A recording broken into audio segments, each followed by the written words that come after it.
Krakoa is a shining paradise for all of Mutantkind, but that still doesn't mean they don't bring their own battle scars and baggage to the island itself. What'll happen next? Well, let's hop into the pages of Fallen Angels issue number 1 and find out. Alrighty then, so this issue wastes absolutely no time setting a tone, because as we start off, a young child ends up causing a massive terror attack on a Japanese train. They weren't in their own mind and seem to actually have been controlled by some sort of outside force, but while all of this is going on, we also get treated to the story of Kwannon, a lesser-known Japanese deity who was a woman who held death and destruction in one hand, but mercy in the other. Mercy was her child, and that will actually be important later. From there, we transition on over to Psylocke, and yes, you can actually call this character Psylocke now. I know that was kind of up for debate, what with the whole splitting of Psylocke and Betsy Braddock. Basically, it was like a divorce. This one got to keep the Psylocke name, while Betsy got to be Captain Britain. It's still unclear over who got the silverware and the weekend visitation with the kids. Also, neither of them seem to want the codename Revanche, so make of that what you will. And much like that Excalibur book dealt with Betsy trying to find her place on Krakoa, this one similarly deals with Psylocke doing the same thing, but with some added wrinkles to the whole thing. Like how during her meditation session, Psylocke is reached out to by some strange alien voice telling her about the terror attack as well as the mastermind behind it, a new god going by the name Apoth.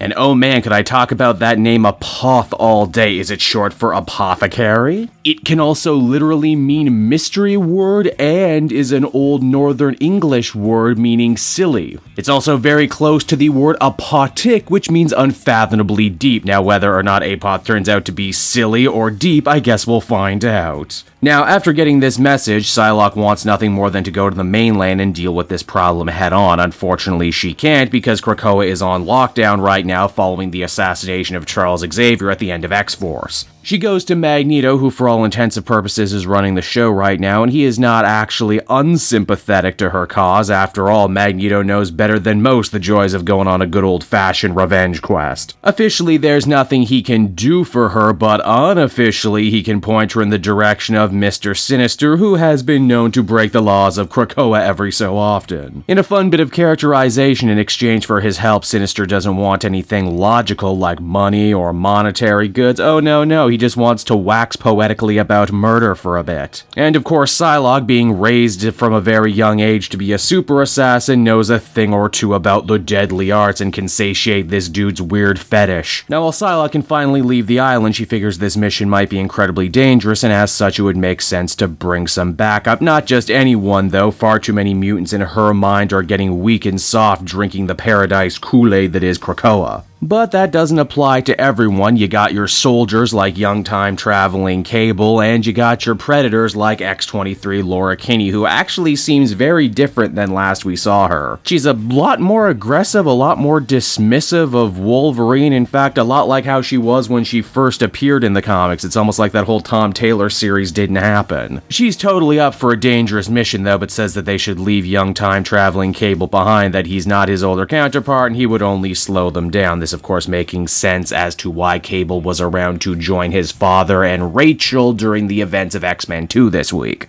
Now, once Psylocke and Laura make ground fall in Japan, they make their way to the black market where Psylocke has herself a contact. This lady says that the train attack, Apoth, are all connected to a brand new designer drug hitting the streets by storm called Overclock. What is Overclock? Well, it's a cutting-edge tech drug that feels like it was ripped right out of an episode of Black Mirror. Basically, you hack your own brain to make yourself super high super quickly, but it also messes with your perception of time. It would seem that whoever this mysterious Apoth is moving this stuff in mass quantities, getting super rich off it, and they have aspirations to become a god. But where does Psylocke come into all of this? Well, wouldn't you just know it, that young girl from the train might just have themselves a very deep and personal connection to Psylocke. She might just be her mercy, and when Psylocke reads the minds of all these black market folks and realizes that they were in on all of this as well, she goes nuts and punishes them swiftly, showing that, like Kwannon, the woman whose name she's decided to take as another alias, she too carries death and destruction in one of her hands. Together, Psylocke and X-23 are able to track down a farmhouse where a bunch more children are being held captive and force-fed overclock. Sadly, our heroes are too late to save them, but Apoth does choose this moment to speak through one of the children. We discover that Apoth isn't exactly a huge fan of Mutantkind, what with their highfalutin island and claiming to be the next stage in evolution. That's what I want to be, and I'm doing it through super drugs and technology. With the lines thoroughly drawn in the sand and this situation made incredibly personal for Psylocke, she vows to take down Apoth, and she's willing to go to some pretty crazy extremes to do it. First and foremost, she cuts a devil's deal with Mr. Sinister, saying that if he continues to allow Psylocke and her hand-picked team of operators to go to and from Krakoa undetected, then as a reward, when everything is said and done, Psylocke will hand over Apoth's tech to Sinister himself, who you just know is going to have a field day getting to play with all those new toys. As the comic winds down, Psylocke, or Kwannon, depending on what you want to call her now, addresses her brand new team, saying that as it stands right now, they are soft, formless, like caterpillars. But if they follow her, they will be able to emerge as beautiful butterflies. Beautiful, murderous butterflies. And so that was Fallen Angels issue number 1, everybody, and overall I thought it was a pretty solid little issue. I would be lying if I said, though, unlike all the other new books in this Dawn of X era, that this one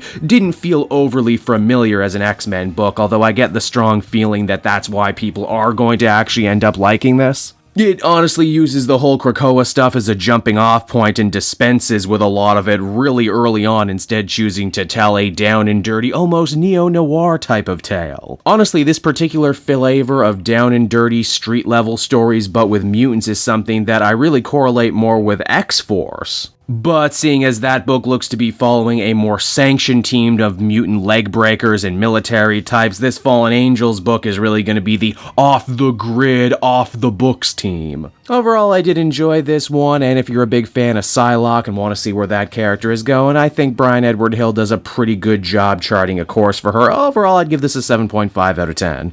Hey there everyone, Kate Joel again, and I just want to thank you so much for watching to the end of the video. It means a lot to me. And hey, if you enjoyed the book I covered in this issue and want some comics of your own, might I recommend Book Depository? It's my #1 place for shopping for comic book trades. You get a great price, and if you use my link down in the description, you'll actually be helping me out at the same time. You get something, I get something, everybody wins, right? So until next time everyone, I've been Joel, and I will see you in the next video. Bye-bye.